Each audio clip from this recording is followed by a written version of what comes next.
12 বছর আগে টুইটারে পোস্ট করেছিলেন, কিছু মানুষ বুঝতে পারে না আমরা কতটা ড্রাগে আক্রান্ত একটা সমাজে বসবাস করছি। সেই মানুষটাই এবার নিষিদ্ধ হলেন ড্রাগ নেওয়ার জন্য।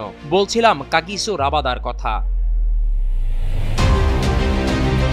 ড্রাগ পজিটিভ আশায় নিষিদ্ধ হলেন দক্ষিণ আফ্রিকান পেসার কাগিসো রাবাদা। সাময়িকভাবে সব ধরনের ক্রিকেট থেকে তাকে নিষিদ্ধ করা হয়েছে। এক বিবৃতিতে বিষয়টি নিশ্চিত করেছে দক্ষিণ আফ্রিকা ক্রিকেট।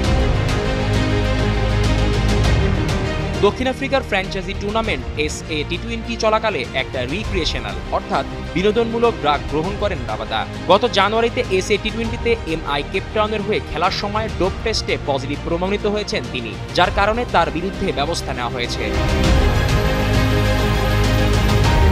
এক বিবৃতিতে দক্ষিণ আফ্রিকার ক্রিকেট নিশ্চিত করেছে রাবাদা বর্তমানে একটা প্রভিশনাল সাসপেনশন বা সাময়িক নিষেধাজ্ঞায় রয়েছেন। ESPN ক্রিকইনফো নিশ্চিত করেছে এটি কোনো পারফরম্যান্স ইনহ্যান্সিং ড্রাগ বা খেলার ক্ষমতা বাড়ানোর ঔষধ ছিল না। রাবাদা এপ্রিলের শুরুতে গুজরাট টাইটান্সের হয়ে IPL খেলার সময় হঠাৎ সাউথ আফ্রিকা চলে যান।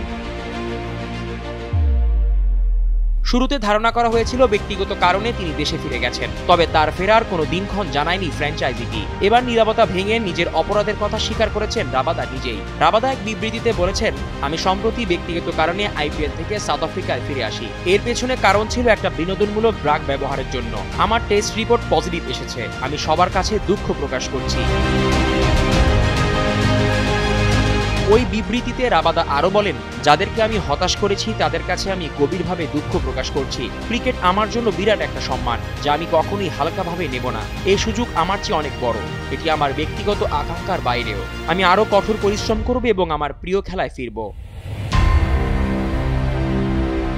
জিসান আহমেদ, কালের কণ্ঠ।